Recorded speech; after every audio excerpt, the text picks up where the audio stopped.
I like Dickie a lot, and and I so far it's good. I will tell you, everybody that I've talked to said fun, but it hadn't been my experience yet. Yeah, well, they got a new town attorney, is what I can say, and growing up somewhere. And I like him. I've been dealing with him on some stuff, and he seems okay. Tessa Bacon used to be with me down there, but I hadn't felt like I needed it. I will say, I used to have my picture in the paper. I really like him. Did you want this? No, you can keep it there, thank you. All right. It is 6 p.m. on this August 14th, so I'll call this town council meeting to order. Recognize we have a quorum present. Welcome everyone in attendance and those who are tuned in online. At this time, Ms. McKay, can we have a roll call, please? Mrs. Amos, Here.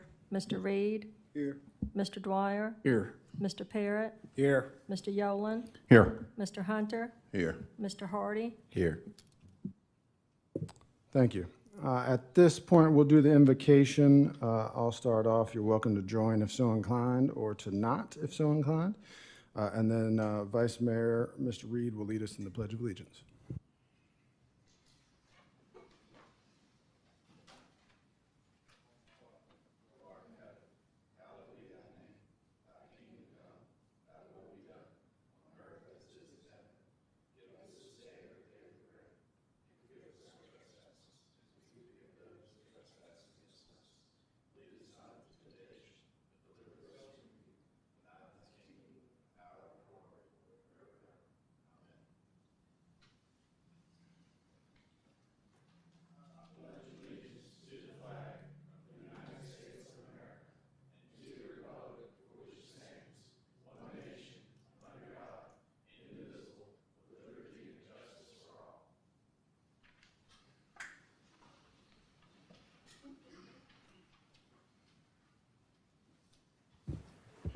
All right.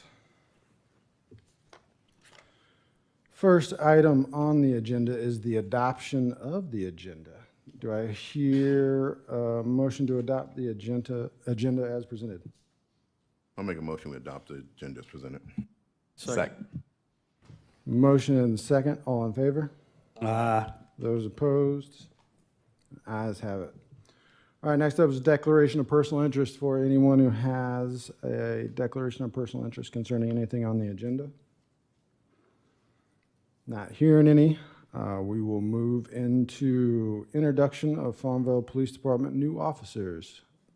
Is this Chief Ellington, you handle this?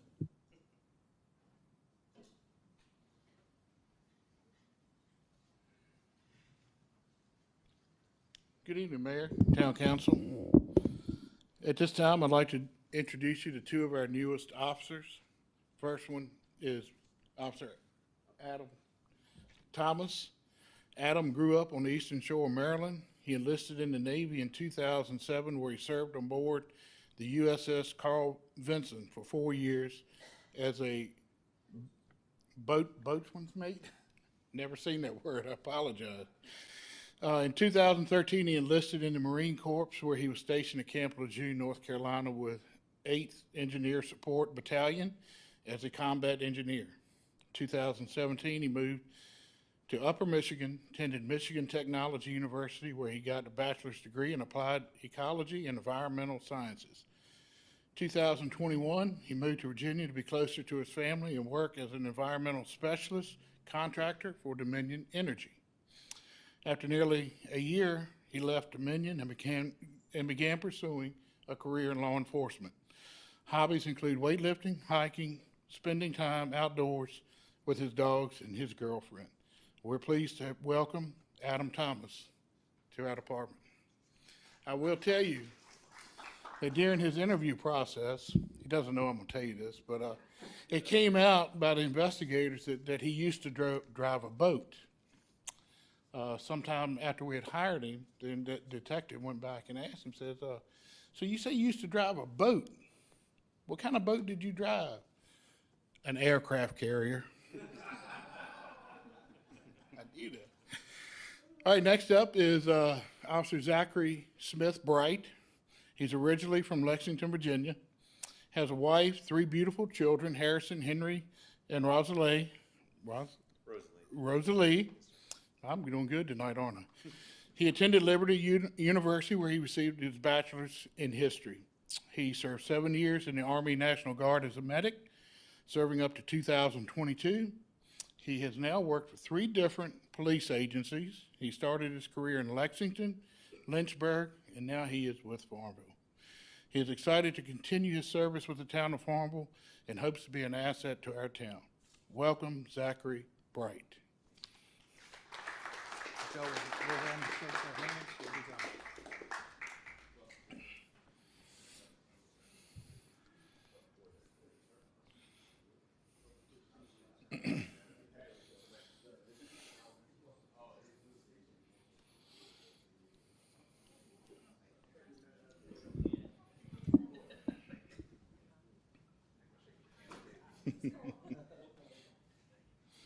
Mayor, at this time, I'm asking Captain Hogan to give an update on a special event that departments will be hosting tomorrow.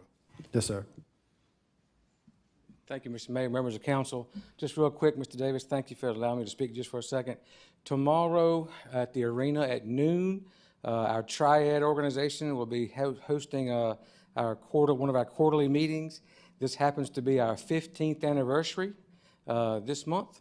And Triad, for folks that don't know at home maybe, it's a 3-pronged approach for crime prevention for senior citizens, and it involves law enforcement, those organizations that serve seniors, and of course the seniors themselves. So it's the Farmville PD, it's the Prince Edward Sheriff's Office, it's social services, it's Piedmont Senior Resources, it's Central Health, it's a group of people that are working together to prevent crime amongst our most vulnerable population. Tomorrow at noon at the arena, 15th anniversary, free lunch, and we'll have a program on scam prevention, fraud prevention, things of that nature. And our keynote speaker will be the Attorney General of Virginia. So it's not often that we have a statewide elected official giving a presentation in town that's free and open to the public. So I invite anybody and everybody that wants to come tomorrow. Thank you. Thank you. It's at the Fireman's Sports Arena. Yeah. That sounds like a great program. And once again, welcome to the new officers. I'm sure I don't have to tell you, but you're joining a great team. We're glad to have you on board.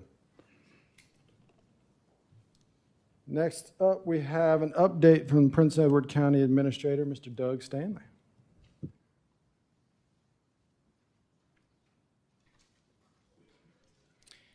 Evening, Mr. Mayor, members of council, staff.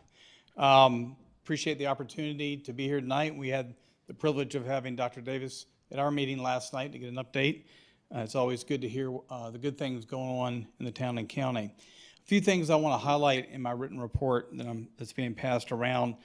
First, each year, the Department of Housing and Community Development requires us to submit an annual report on our enterprise zone. Of course, the enterprise zone includes properties both in town down here on Main Street, also some property out of Route 15. It includes the HIP Park.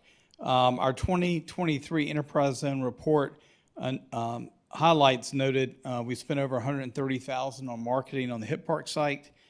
We had 18 new businesses that opened in the Enterprise Zone in Prince Edward, and 3 closed, with a total of a net of 32 new jobs. And we also completed the Industrial Access Park Road out at the Industrial Park, just under $2.3 million in investment.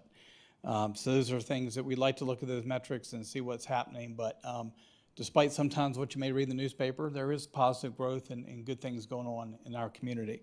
Our enterprise zone is set to expire at the end of the calendar year, and we went along with Lunenburg and Charlotte counties, and our state delegation carried a bill for us to get basically another 5-year term added on to the end of what we were allowed. So we have to go through a reapplication process, which we will do, to extend that for another 5-year period, which will give us the ability to provide incentives to new businesses locating downtown and out in the county. So we'll keep you apprised. I'll keep Scott apprised of that process. We may need a letter of support, Scott, to include in the packet. One of the things we're doing from a tourism standpoint, we've developed a wedding marketing website. It's Forever starts in Prince Edward, but we got a $10,000 marketing grant working with Letterpress. I want to thank Chelsea and Molly for their work on the site. It's a great opportunity to showcase our community as a wedding destination, highlighting venues, and we do have a wide variety of different private and public venues in our community, lodging opportunities, restaurants, local vendors, including bridal shop here on Main Street. I think it's one of the things that we think we really want to lean into. You've got a lot of students that are graduating college here every year. It's an excellent opportunity for us to get in front of them and showcase what we have to offer. Also, having my daughter last year just getting married in Charlottesville, I think we could be a more affordable option for folks in the Richmond and Charlottesville markets and be able, too late for me, John, but I think we have a lot to offer here. And I think it's something that we can help support our businesses here and bring folks to come. And there's other things to do like the distillery, the brewery, the golf course, zip lining, getting on the river, getting on the High Bridge Trail. There's a lot of amenities for us to offer. Prince Edward County Elementary School, you'll be seeing a lot about that here in the next couple months. We are getting ready to go out to bid for the renovation of the elementary school. In the next month or so, about 16 portable classroom units and 4 toilet units will be brought in and erected on site with ramps and canopies to provide housing for the students over the next 2 years while we renovate the school. We hope to have bids back late September. Hope the school board can award a bid in October and allow that project to go in earnest. I'm pleased to report the county was successful in its application for funding for the radio system upgrade. We were awarded a grant in the amount of $990,761. That'll be applied directly to the county share because we were picking up 100% of the fire and rescue radios, and including the radios for Farmville Fire Department. This is from the Assistance to Firefighters grant, but we also have grants still out for cops and dispatch grants and a direct federal appropriation request to help us on the police side of the radio system. So hopefully over the next 3 to 6 months, we'll hear back on some of these other funding requests. At the end of the day, the goal is to get our local cost on that project down. Speaking of the radio system, it's currently in the detailed design review, and that phase will ensure all the correct equipment is ordered to match needs and specifications and requirements. Motorola has also been working with the tower vendors to get preliminary approval and draft lease agreements started for the towers. That should be completed in August. Our Connects Broadband project, which should finish, it's a 4-year project, should be completed the fall of 2026. As of August 5th, we've been able to install 362 miles of conduit and fiber in the ground, 51 miles provided with state grant funding, and 311 from federal RDOF funding. They passed 3,861 houses and businesses, and a total of 809 customers have been signed up to date. And you'll start to see those customer numbers hopefully start to ramp up here in the next few months.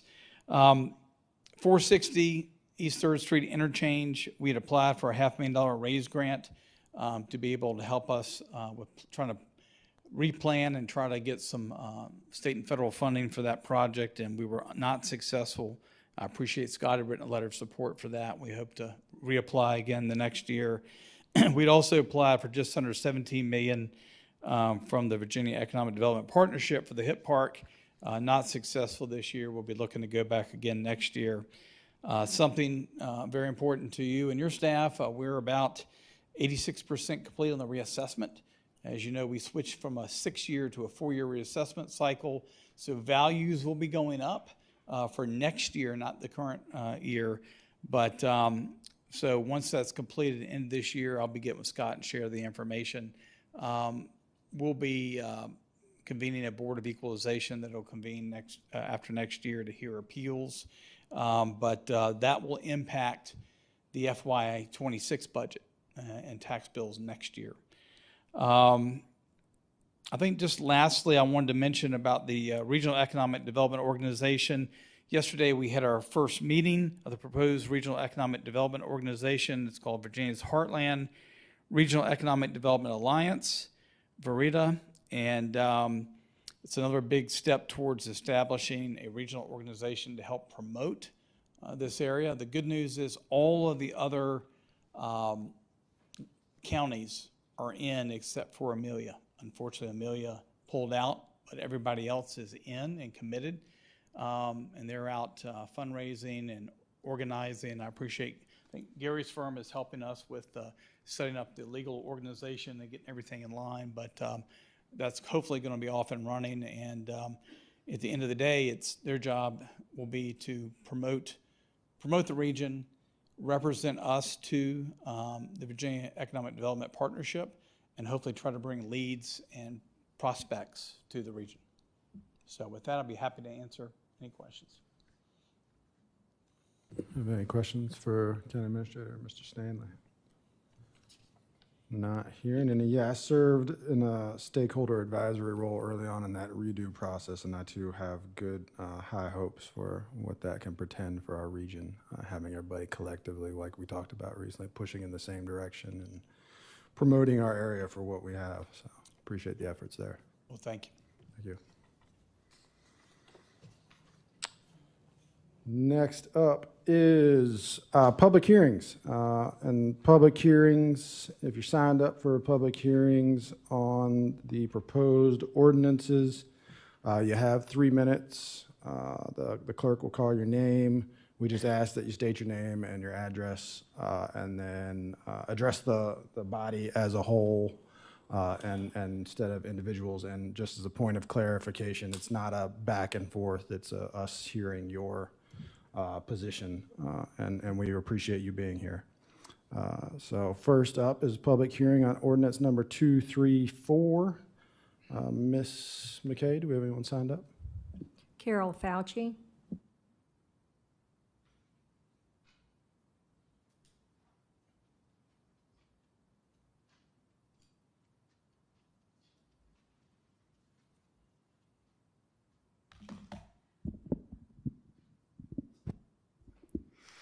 Good evening, everyone. My name's Carol Fossey, and I live on Gillum Drive.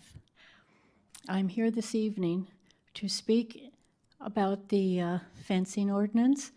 I'm here to speak in favor of the proposed ordinance having to do with fences.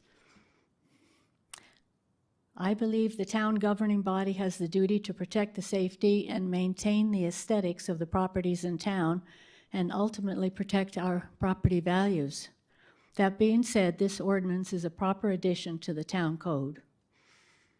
This ordinance pertains to lots and homes in the town only, not to those in the county.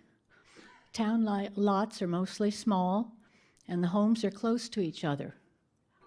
That being so, one cannot do whatever one wants to on a piece of property. I've heard that a lot, that, oh, I can do what I want to on my property, but I find it difficult to believe in a town where everybody is so close to everybody else that you should go out and do whatever you want on a lot. There must be certain rules and regulations in place. For example, noise, yard maintenance, ancillary buildings, trailers, animals, trash, and yes, fences, so that we can all live in harmony with our neighbors. The do what you want mantra is better suited to the private and secluded parcels of land outside of the town limits. The ordinance appears to be well written, and the provisions are not particularly invasive. As with all ordinances, there has to be a regular follow-up to ensure compliance. And thank you for listening to me this evening. Thank you.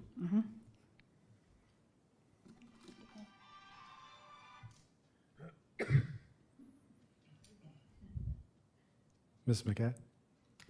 Robert Weber has sent an email.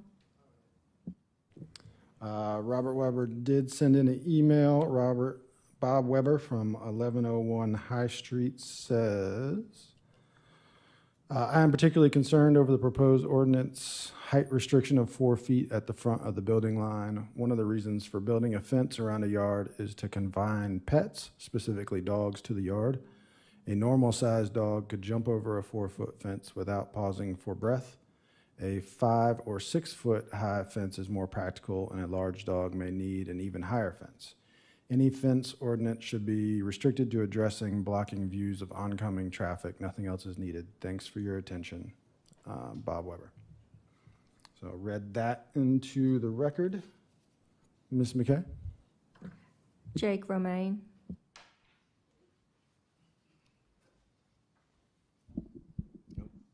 Hey, how's everybody doing? Jake Romaine. I just want to say that the fence ordinance seems a little bit much to me personally, that just the 4 foot in the front is a really big deal. Safety, of course, is a priority, so that part definitely makes sense to me. But once you get into restricting certain things, it gets kind of difficult. I have for instance, I own a piece of property on Cedar Avenue, which I still own. The house beside it was becoming pretty dilapidated at one point. Luckily, the property owner took care of it. But at one point, I considered putting up a pretty large fence just to block my view of it. So, it cuts both ways as far as fencing goes. So, thank you. Thank you. Ms. McKay? Mr. Howard Armistead. Hi, thank you, council members. Howard Armstead on Hill Street. I don't have a fence, and I'm not sure. Good fences make good neighbors, I heard once upon a time. But I want to thank the city council for paving the street on Hill Street. You did a beautiful job. You did a beautiful job throughout that whole neighborhood. So I want to thank you for that. I was going to complain about the new parking meters because you used to be able to put in 5 cents, and now you have to put in 50 cents. I think that's 1,000% inflation, but that's only for the minimum, so it's not 1,000% inflation overall. But as a senior citizen, I'm easily confused and frightened of some things that I hear on the TV and the YouTube, because there's this man that comes on there trying to frighten me. And he said that Farmville was a failing town, because if we have a failing nation, he says America is a failing nation. So if America is a failing nation, then Virginia must be a failing state, and Prince Edward must be a failing county. Mr. Mayor, this is a public hearing for a fence. He can go under public comment. Okay. Mr. Armistead, yes. If I thought you were going to weigh in on fences, but if it's a general public comment about town business, we have the public comment period follows the public hearing period. Well, I'm scared of the Nazis and the communists and the fascists, and I think we should not be trying to scare people. Okay, we're gonna go as back much as possible. Yes, sir. We're gonna go back to fence ordinance because that's the public hearing we're in right now. Thank you very much. Yes, sir. Ms. McKay? Patrick Carwile. Good evening. Patrick Carwile, 901 High Street. And I just want to speak out on your fence ordinances that you're thinking about doing. I currently have a fence in my backyard that is 6 foot. And being a corner lot, I don't know which side Mr. of the Carwile, street can Yes. you speak into the microphone? I thought I was being loud enough. Let's go. So I live at 901 High Street. I currently have a fence in my yard now. One thing that I didn't see in the ordinance, and I may have missed it, is about corner lots as well.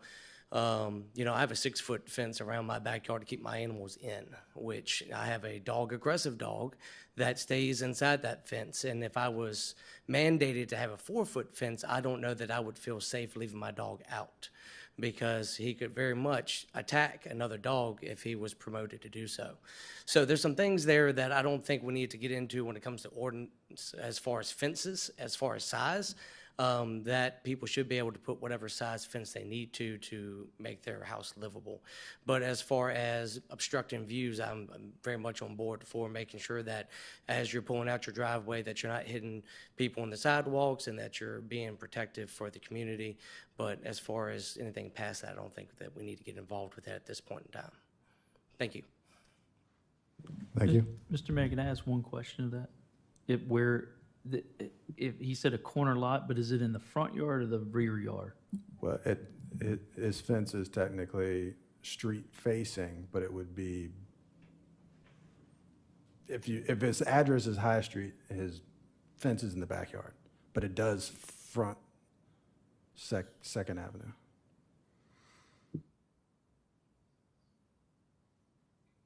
Ms. McKay? No one else has signed up? All right. We will close the public hearing on ordinance number 234 and move to public hearing on ordinance number 235. Do we have anyone signed up to speak on ordinance number 235? No, sir. All right. We will close public hearing on ordinance number 235. And now we roll into public comment period, which is open for any business concerning the town of Farmville. Do we have anyone signed up for a public comment period? Kim Boswell.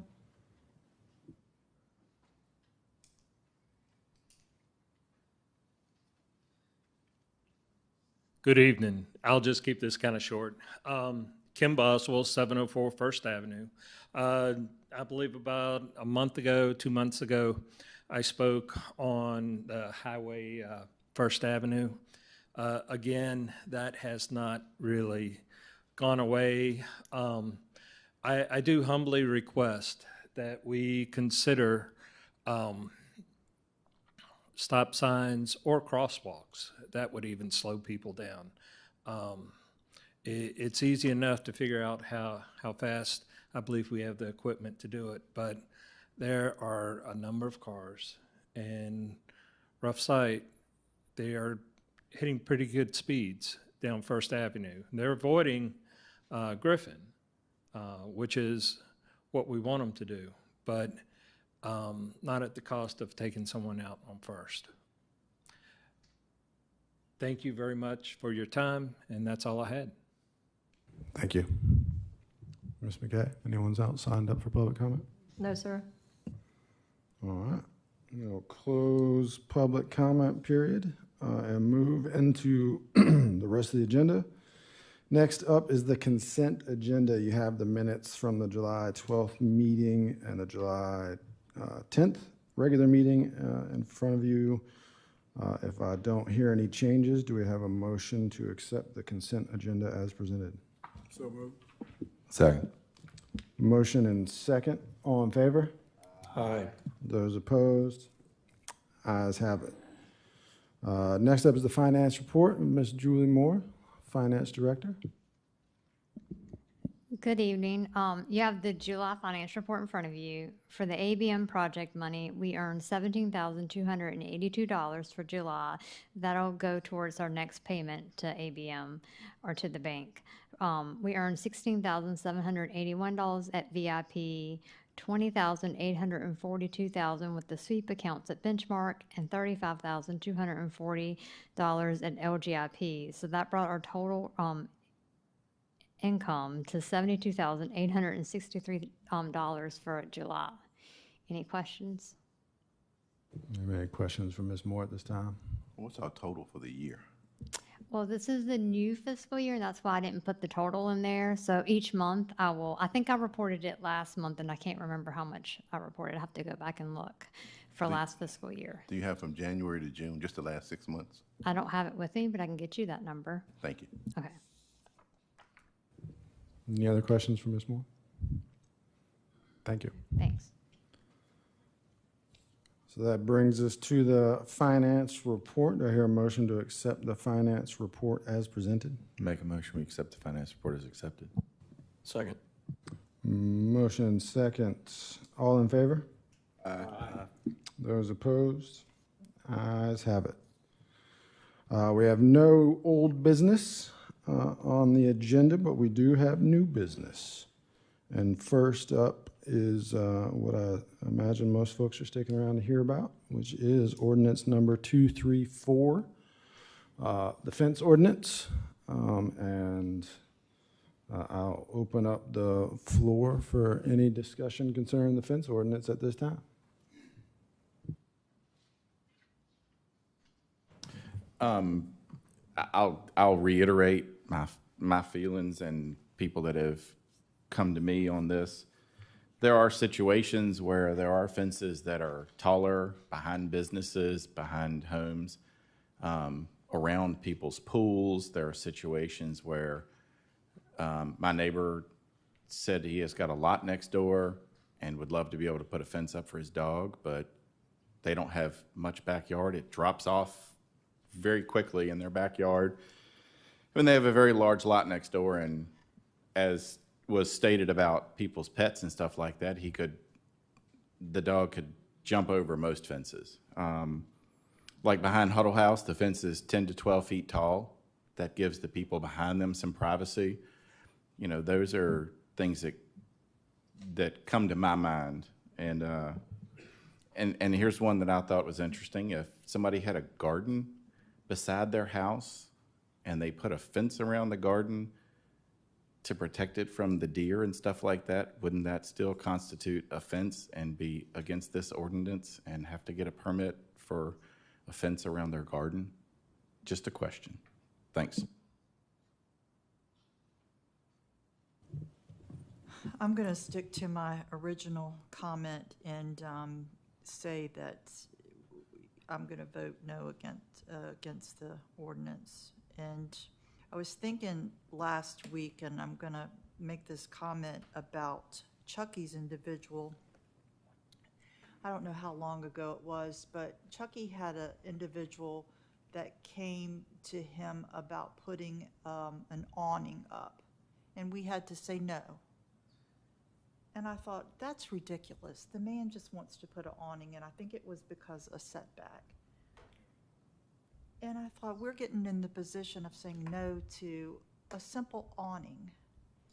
And I think we're just overstepping on things of telling folks about what they can do on their own property. And I just think that we're getting too involved in things, and that we just need to leave out the height part of this. That's my say, and we've had plenty of people come tonight and say that. If you look on Facebook at the Farmville Herald's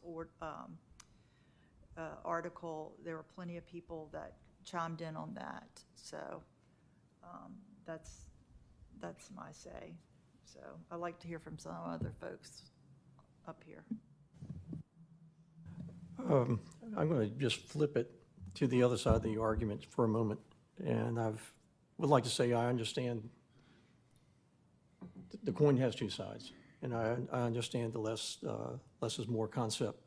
But when I stopped and think about ordinances and what they're typically there for, it's to put some type of limit on something, whether it be how many units can you put in a R2 area on a basic, based on acreage, or grass height. I think we have a grass height ordinance of 10 inches, so it's setting limits. I think some limit is good personally, and I think that after having a teeter-tottering on the issue a little bit, I talked to a couple of realtors and just asked what would be the impact on one person's property if we were to put up maybe I'm going worst case scenario, I'm not trying to, but let's say an 8-foot fence in their front yard that did not obstruct traffic, but was a solid fence. And I said, would that have any property value deterrence on neighbors? And both realtors said they felt like it could affect the neighbor beside them to have a fence in the front yard that would be beyond a certain height. As I'm sitting here thinking about this, I wouldn't have an objection to a taller than 4-foot fence if it was either something like wrought iron that you could see through, or maybe even picket fence that would have some type of visibility access. But my fear would be if somebody put up an 8-foot fence in front of their house up to the limit of what maybe it'd be, what the setback from the sidewalk might be. I think it would be, difficult on the neighbors, and so, again, some kind of amendment to what we're proposing for specifying what kind of fence. That sounds like it might be more government rather than less, but there are houses in town that have wrought iron fences in the front yard that are taller than 4 feet, and they're beautiful. But if I can envision something in wood that's not kept up in the front yard, it could be a deterrent. So that's my thoughts. I'm in agreement with you, Dan, and on a sense of the solid fence being in the front. Mine is on a safety issue, especially for the gentleman in the back here, and for the U.S. Marshals or for the state police, or whoever has to serve a warrant. And if they have to go in on a dangerous person in the solid fence, I mean, you're going in on a blind side. Of course, they're not going to go in there stupidly, but if you can see over or through the fence, it gives you a better sense of what's going on. The chief can speak on that if he wished to. I don't have a problem with the see-through fence as you, or the height of the fence in the front, as long as you can see the place. As long as you can see through it. I mean, because as for people speaking of their pets, you can't, a 4-foot fence, and I've heard the complaints of a 4-foot fence, the dog jumping over, biting the mailman. No pun intended, no pun intended, Mr. Reed. But I do see that, and we may have to, if we don't make this decision tonight, we may have to send the concerns back to the Planning Commission and let them come back up with something dealing with the concerns that we have for the night. I mean, I'm not opposed to that either, as long as everybody's on the same sheet of music, and to see that we're trying to do for everybody, not to put a restriction on the fences like Sally said, but as long as you can see through the fence on the front of the yard, I have no problem with it. But in speaking of the realtors, I've heard those too. Yeah, it does diminish the property if you have a solid fence in the front of the residence. Thank you. And I have to agree with Mr. Hunter on that. We talked about it earlier.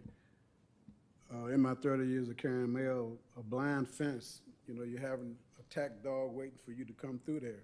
So I think you got to think about the safety, and the see-through fence would be the best way to go. No height.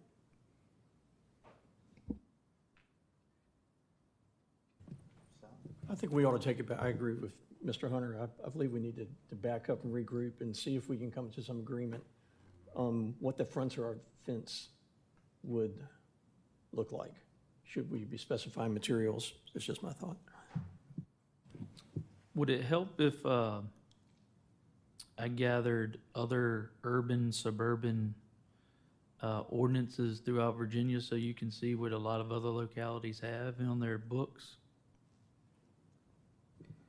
Yeah, I will say from my limited run through research, Radford has 4-foot front and side, 6-foot rear and side. Lexington, I think, has 7, but then has some corner lot restrictions. Abington had 4 feet for fronted and the street. So, yeah, like my only points of personal reference for this are, one, ordinances. This body has passed, I think, 4 new ordinances so far in 2024. 4 last year. 2022 was 7, 2021 was 8. The average for the last 10 years is 5.2, so we're below that average. So like the idea that we're aggressively seeking ordinances feels, perhaps a little misguided. I don't see that here. I will say that I think there's principles of we don't have a fence ordinance currently, and we haven't had an issue, right? Except for one, which drew this to our attention. Is all of a sudden somebody put up a big fence that created a safety hazard for their neighbor coming out of their driveway because it created a blind spot where they could not see oncoming traffic. My only thoughts about the whole thing are, one, tall fences in the front yard create a safety barrier not only for first responders, but potentially for your neighbor's kids. They can't see oncoming traffic. Traffic coming cannot see kids playing in a yard who may run out into the street. The other side of it is more of an aesthetic thing, I think, really. Like if you haven't, and not to say, obviously we haven't had this problem, but if you have enough tall fence front yards, it starts to look like a walled city. And then what are you saying? People come to visit and they go, what's happening here? Why did everybody have these big barriers in front of their house? It starts to feel unsafe. So there are aesthetic principles there as well. I also do understand the idea of people thinking they want, I think the cultural thing of like less government in your life. This is the town. There is a difference between living in the town and the county. It generally comes with a few more ordinances. We do have ordinances that protect your neighbor's property values. Some of those have been referenced, like the height of people's grass, that sort of thing. So it is to the discretion of this body if it would like to send this back to the Planning Commission to have them rework it with some added metrics about what other localities have done. I don't think fence ordinances are not unique. They're not new. Most localities have them. Whether or not we have one is up to you all. But I just wanted to push back a little bit personally on the idea that the governmental overreach side, it's like you can debate the merits of how tall a fence or even if we should have a fence ordinance, but the idea that we're overreaching, that's what we do. We create ordinances. That's what this body does. So that's my 2 cents. If anybody else has any, it's still open, or anybody wants to make a motion I'd like at to this make a time. motion. I'd like to make a motion, we send it back to the planning commission, and as Dr. Davis, culminate some different ordinances for guidelines to review and possibly try to hone this a little better and come back to us again. I'll second that. Motion and second. Any additional discussion at this time? I just want to make a comment. This wouldn't have been an issue if there wasn't bickering on Longwood Avenue about the fence. We wouldn't even be talking about an ordinance. So that's my 2 cents. Sometimes fences don't make good neighbors. All right, so we have a motion and a second on the floor. Do I need a roll call for this, or can I just inform a roll call? Ms. McKay, do a roll call for me, please. Mr. Reed, Yes. Mr. Dwyer, Yes. Mr. Parrott, Yes. Mr. Yolen, Yes. Mr. Hunter, Yes. Mr. Hardy, Yes. Mrs. Amos. No. All right. On a vote of 6-1, the motion passes. All right, so send back to the Planning Commission, which brings us to ordinance number 235, licenses and permits. Mr. Davis, do you want to weigh in on this? No, sir. I don't have anything else to add from the work session that we went over. Do we have any discussion concerning the language changes in the business license ordinance 235? Just a quick question, and I think Scott and I Dr. Davis and I talked about this the other day. I'd noticed that it said that if there was an underestimate in the business owner's revenue, that they would be audited and they would be charged for the increase. If they overestimated their revenue, would they at that point receive a refund? And you had said that they would, and I just wanted confirmation on that. Okay, just making sure. Just getting it all out there. All right, any other discussion at this time? Do I hear a motion on ordinance number 235? I move that we adopt ordinance number 235. Second. Motion and second. Any additional discussion at this time? Ms. McKay, can we have a roll call, please? Mr. Dwyer, Yes. Mr. Parrott, Yes. Mr. Yolen, Yes. Mr. Hunter, Yes. Mr. Hardy, Yes. Mrs. Amos, Yes. Mr. Reed. Yes. The motion passes. All right, thank you. Next up is approval of resolution number 2024-0801, equipment financing. This also originates from work session. Do you have any additional information for us at this time, Mr. Davis? No, sir. All right, do we need any additional discussion amongst council on this subject at this time?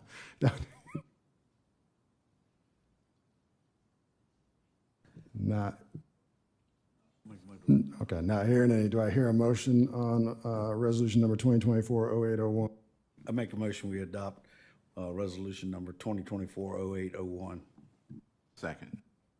Motion and second. Any additional discussion at this time? Not hearing any. Ms. McKay, can we have a roll call, please? Mr. Parrott? Yes. Mr. Yolen? Yep. Mr. Hunter? Yes. Mr. Hardy? Yes. Mrs. Amos? Yes. Mr. Reed? Yes. Mr. Reed? Yes. Mr. Dwyer? Yes. The motion passes. All right. Next up is approval of the wastewater plant upgrade proposal. This was also from work session regarding the UV disinfection system. Any additional? We have, Ms. Moore has some information about the cost of chemicals and He's doing it again. also the money that we could set aside each month, all those questions that we had at the prior meeting. So on the chemicals, I have the 22, 23, and 24. And so for 22, the total chemical cost was $103,338.72. Of those chemicals, if we went to UV, we would have eliminated $18,075.09. In 23, our total cost was $109,364.52. And if we would have had UV, we would have eliminated $24,966.45 of chemicals. And then last year, fiscal year 24, we spent $112,147 on chemicals, and we would have eliminated $22,371.63 in chemicals. So on the cost savings, so you have some options. So we already have that $1 million set in VIP. And so currently in our sewer banking account, we have 2.8 million. So what we could do is we could take 500,000 of that and put it over with the $1 million, and then continue every month to set aside $85,000, and that would take us about 11.75 months to get to the 2.5, because we would already have 1.5 setting over every month. We would move another 85,000 over. If you say, well, I don't really feel comfortable with moving another 500,000 right off the bat, we could just do 85,000 every month, and it would take us 17.65 months to get the other 1.5 thousand to get back up to the 2.5. So it's really your decision on how you want to do it. If you want to just do it, get it there faster, or if you don't mind it taking about almost 18 months to get the other 1.5. And that doesn't include the interest we'll make along the way. Yes. And that's what you're saying, is use the ARPA funds right now and then put them back as fast as we can. Yes. Yes.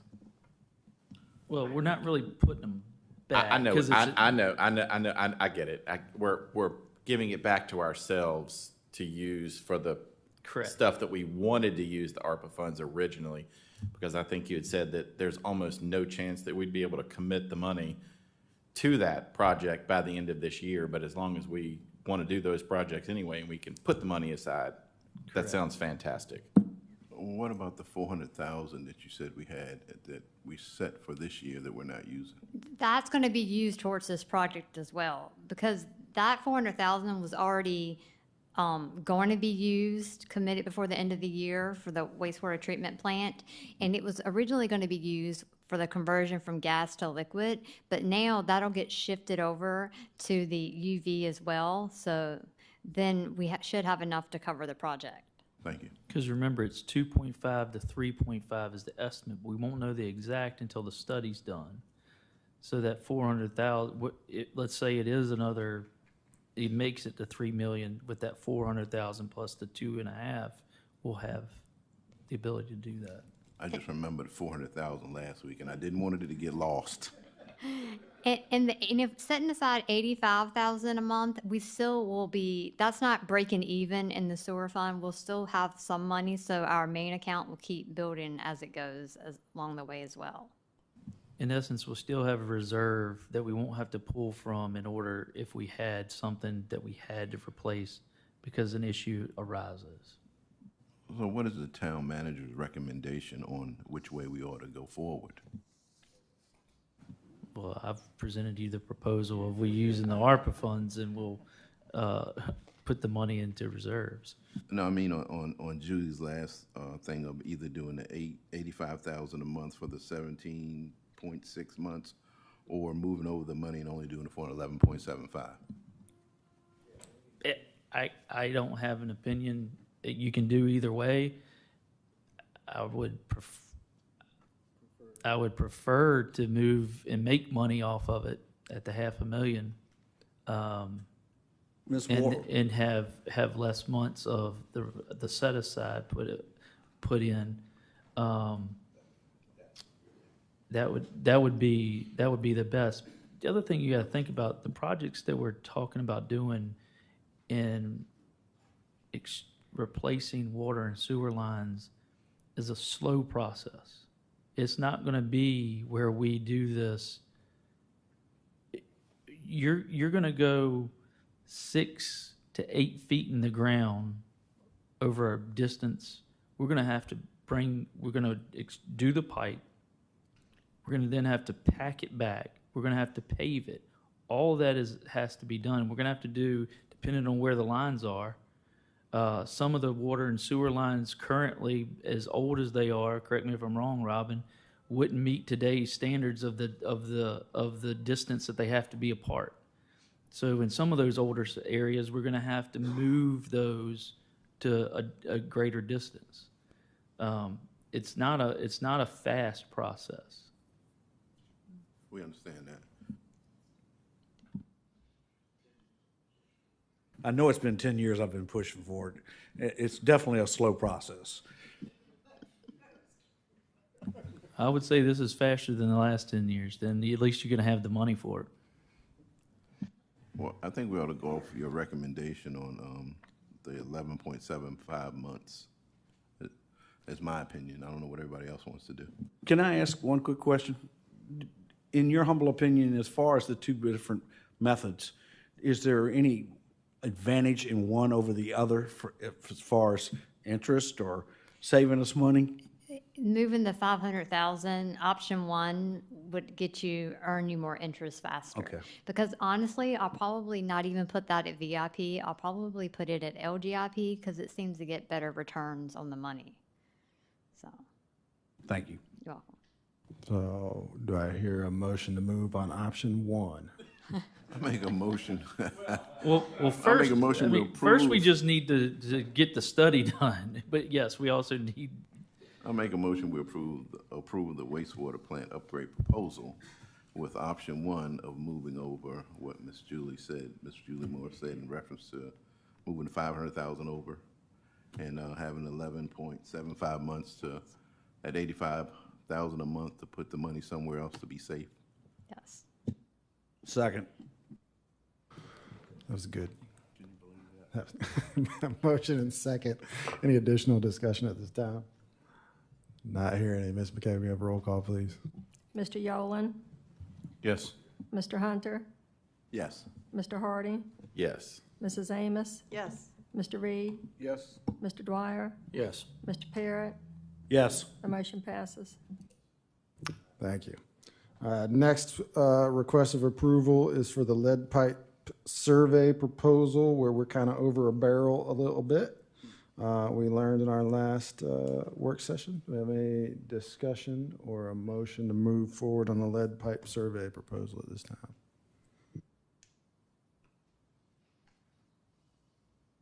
I make a motion that we approve the lead pipe survey proposal.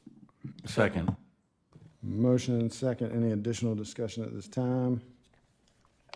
Ms. McKay, can we have a roll call, please? Mr. Hunter? Yes. Mr. Hardy? Yes. Mrs. Amos? Yes. Mr. Reed? Yes.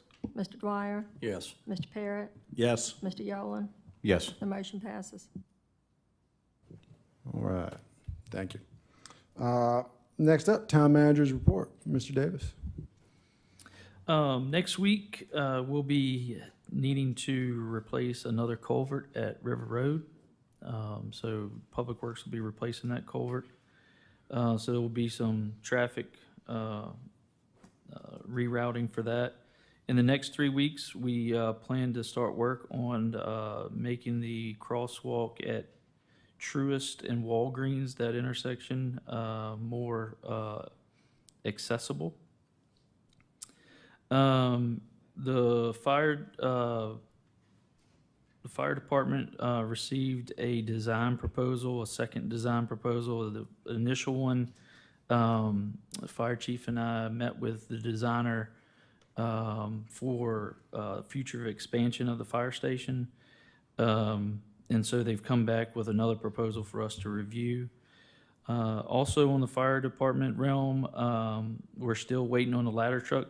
The first rebuilt engine, they were testing it out and broke down in Madison Heights. So they brought it back to Lynchburg and are looking at that one, or having to get another engine from the rebuilt manufacturer. And then also we have enough staff at a fire chief and 3 full-time firefighters that we are able to staff the fire station during the day for 7 days a week.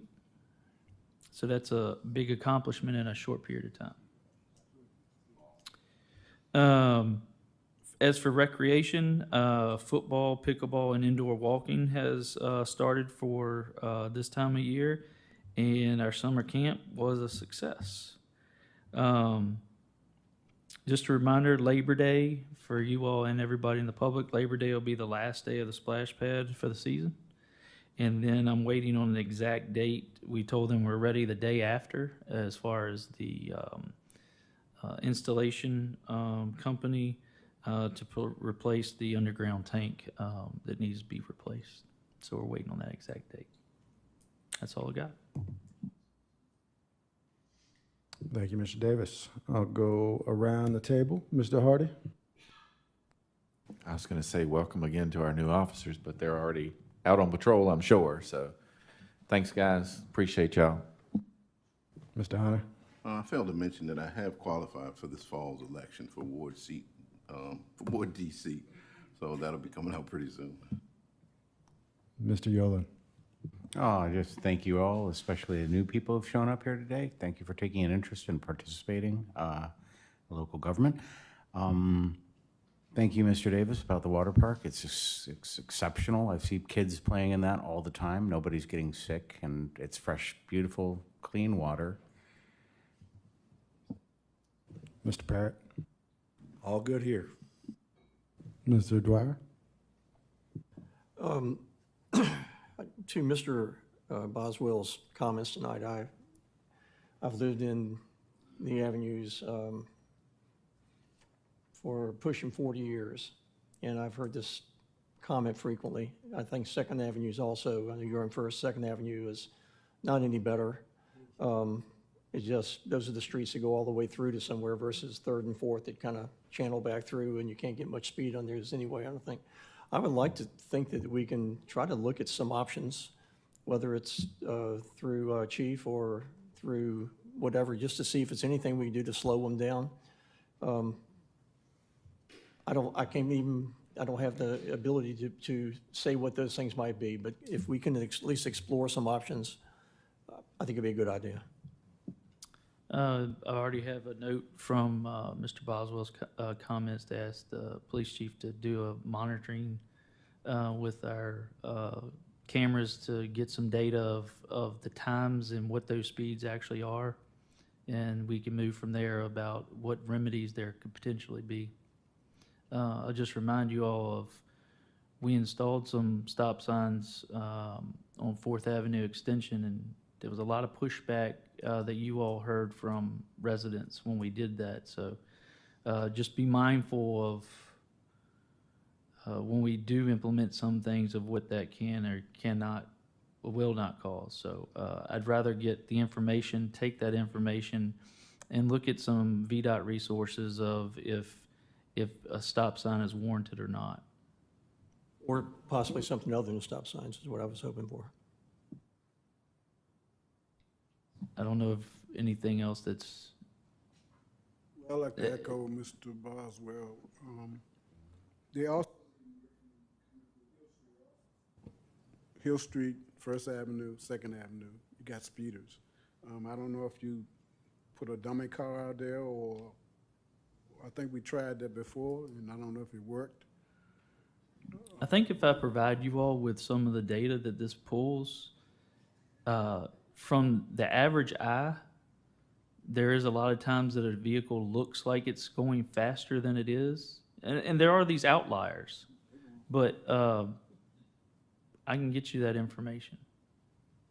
I was carrying mail when I was carrying mail, but you said it looked like they were going fast. They were going fast. So, I mean, something had to be done. It's been going on for a while. Can we possibly wait till the students get back in to run our test when the traffic's a little picked up?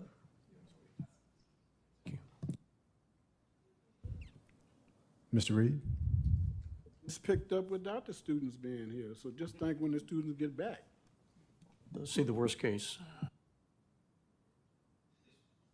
We'll get some data, and then we'll discuss what our options are that we can utilize to slow it down. Sounds like a plan. Ms. Amos? I've said too much, I'm all right. All right. I will say that the September 4th work session, I will be out of town, but I believe Mr. Reed will be here and fill in my stead. And then I had a question for council concerning November. November, I will be gone the second Wednesday, and I want to know if council is okay if we just hold our one council meeting on the 6th, because Mr. Reed will be gone as well on that date. And wanted to see if council was fine with having a regular council meeting on November 6th, the first Wednesday of the month. So just no work session in November, just a council? Just a council meeting. Fine. Is that all right with everybody? Cool, thank you.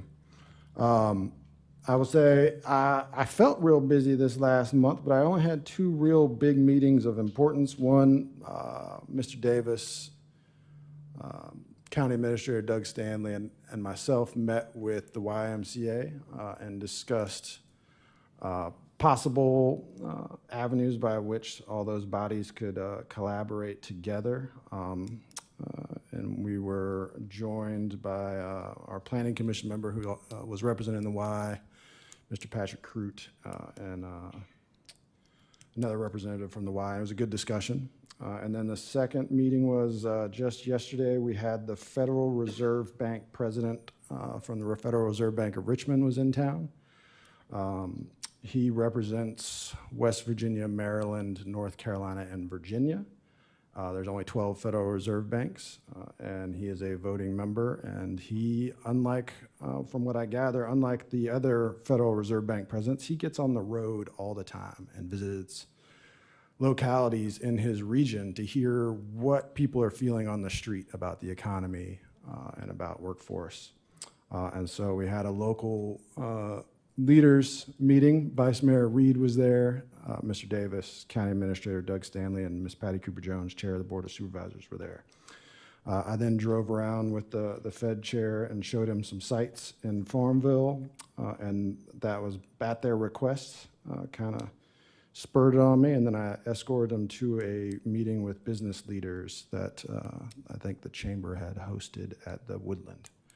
And so it was a good opportunity for him to hear what we see on the street level here regarding the economy. And I found it really impressive that as a man of that kind of import, he spends so much time on the street hearing what it's like. That was impressive. That said, I wanted one other thing that's been kind of top of mind. I get contacted quite often in my role as mayor from folks across town and county and other roles I serve in the state. And we are in an election year that's been referenced here. We have a few council members, but it's a national election year. And national election years seem to carry so much more animus these days. I just want to say that it's important for us all to extend grace to one another. It's going to be a rough, bumpy next couple of months, and we're going to all be inundated with so much that's going to be incentivized to get us aggravated at each other, to other each other, to make each other enemies of one another, and we're not. We're all in this enterprise together, and I value what we do, and I value everyone that we have in this community, and I just want to remind not only you, but to remind myself, because I am not infallible and often make those mistakes as well, but just to remember to extend grace to each other. So that's my little message to close out the meeting, and at this point, yes, Mr. Hunter. As a point of clarity on that November meeting, is it going to be same time at night? Yes, sir. 6 o'clock, November 6th. Yeah, just replace the work session with a regularly scheduled council meeting. Thank you. Yes, sir. And for those folks on the fence item, that will go back to Planning Commission. There will be then another public hearing. So keep your eye out for that. You'll have an opportunity if anything changes there. If it comes out of Planning Commission again, you'll have another opportunity to voice your opinion. You can also visit the Planning Commission meeting and voice your concerns to them as well as they debate that item. But thank you for those who showed up and participated. We are always, I can speak for everyone up here, we are always thankful when folks show up. We appreciate it. With that, I entertain a motion to adjourn. So move. Second. Motion and second, all in favor? Aye. All right, ayes have it. Thank you.